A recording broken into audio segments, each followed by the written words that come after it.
میں شادی کرنے سے انکاری تھی کیونکہ مجھے سسرالی رشتوں سے چڑھ تھی، بلکہ نفرت تھی ایک بندے کے ساتھ کے حصول کے لیے کیا ڈھیر سارے فضول رشتوں کو قبول کروں، ان کی اچھی بری باتیں سہو ہے، ناروا رویہ برداشت کروں، رنگت خراب، صحت متاثر، آخر میں دماغ خراب۔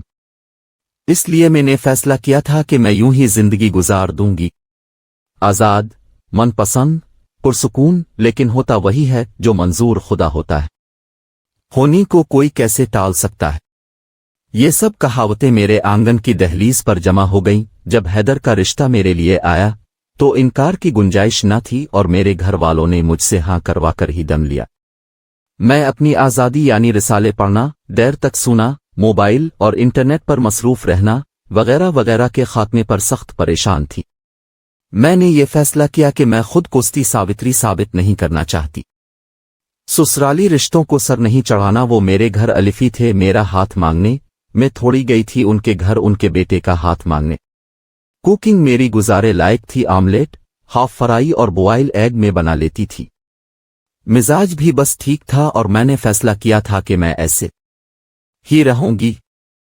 شادی کے تمام معاملات بخیر و خوبی انجام پا گئے۔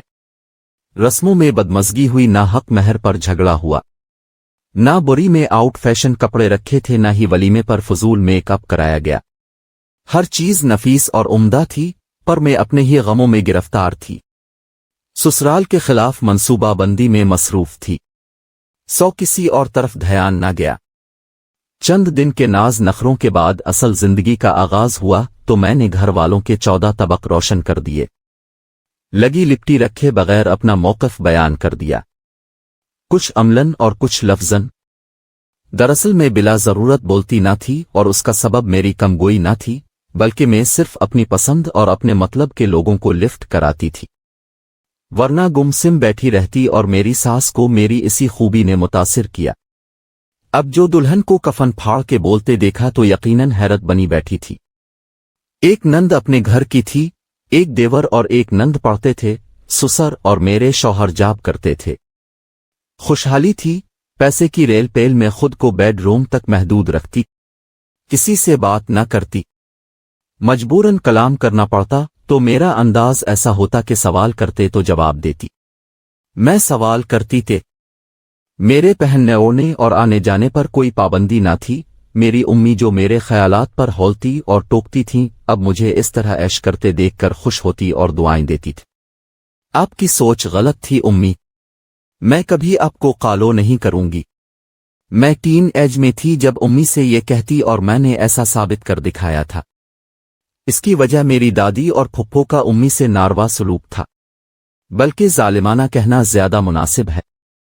دادی سارا دن پلنگ پر بیٹھ کر حکم چلا، پھپھو مزاج دار دادا اور چاچو عز معطل اور ابو ہے جس جب تک دادی زندہ رہے۔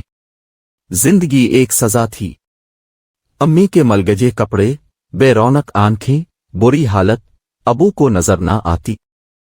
سب لوگ امی پر ترس کھاتے، ابو صرف تابع دار بیٹے تھے۔ ان حالات نے مجھے باغی بنا دیا اور خود سر بھی۔ آج میں جو بھی تھی حالات کے رد عمل کے نتیجے میں بنی تھی۔ یہ میرا خیال تھا، سرل میں سب نے میری ہت دھرمی پر سمجھوتا کر لیا سوائے میرے شوہر کے۔ وہ مجھے ٹوکتے پہلے پیار سے اور پھر سنجیدگی سے۔ میں اپنے ساس کا سکھاوا سمجھتی، نندوں کی پڑائی ہوئی پٹیاں سمجھتی، حالانکہ وہ میری ضدی طبیعت پر 2 حرف بھیج چکی تھی۔ وقت اپنی چال چلتا گیا، سسر وفات پا گئے، دیور باہر پڑھنے چلا گیا، چھوٹی نند بیاہی گئی۔ میرا مزاج اور روش وہی تھی، لیکن ساس اب علیل رہنے لگی تھی۔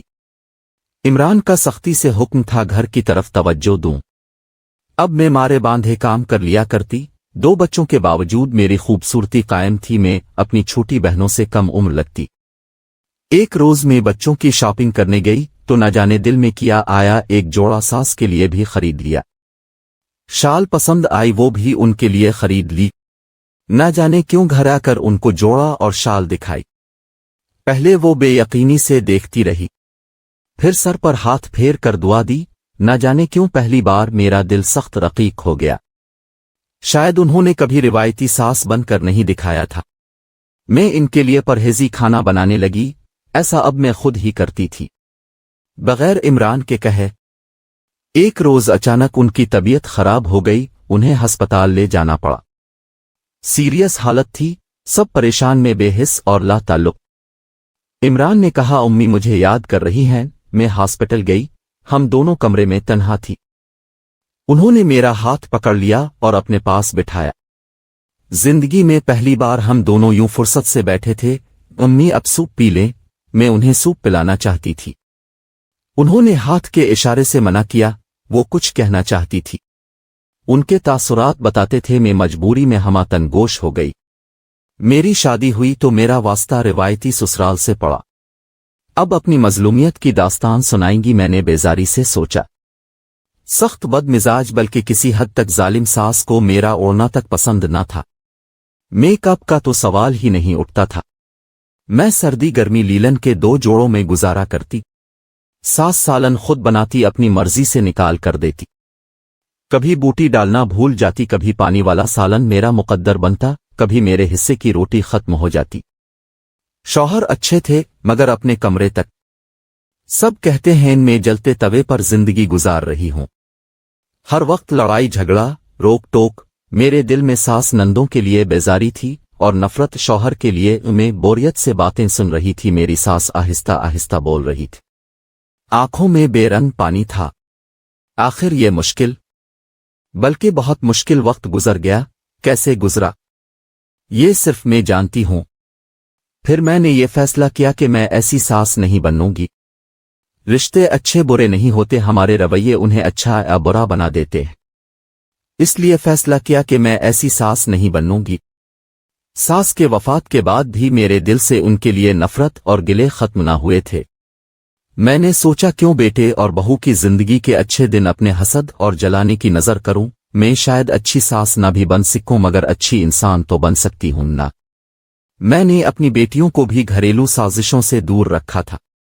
میں یہ چاہتی تھی کہ ان کے ذہن پراگندہ نہ ہوں۔ آج میرے بچے اپنے گھروں میں خوش اور مطمئن ہیں، میرا لحاظ کرتے ہیں، احترام کرتے ہیں۔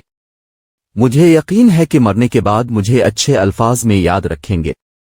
میری ساس کا سانس پھولنے لگا، میں نے پانی پلایا اور کمر سے لائی۔ کافی دیر بیٹھنے کے بعد میں واپس آ گئی۔ نہ جانے میرا دل کیوں بوجھل تھا، شاید مجھے آج اپنی زیادتیوں کا احساس ہونے لگا۔ بعض اوقات برے لوگوں کو اچھے مل جاتے ہیں جو ان کو بدل دیتے ہیں، اسی طرح بہت اچھے لوگوں کو برے لوگ مل جاتے ہیں، جیسے میری ساس ایک مہربان عورت تھی اور میں نامہربان بہو۔ ساس کی باتوں نے میرے دل پر اثر ڈالا تھا۔ میں روز ان کا کمرہ صاف کروت کپڑے دھلوا کر رکھتی۔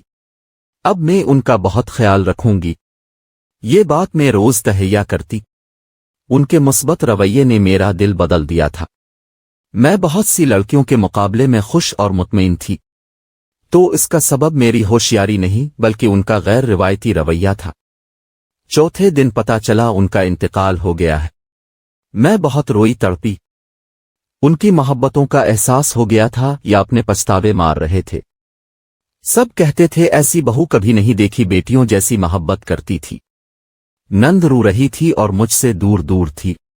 ساتھ والی آنٹی نے مجھے دلاسا دیا، مرحومہ تمہیں بڑی دعائیں دیتی تھی، سدا سہاگن رہنے کی، تندرستی کی، خوشیوں کی۔ تم نے جو سوٹ انہیں گفٹ کیا تھا وہ پہن کر میرے پوتے کے عقیقے پر آئی تھی۔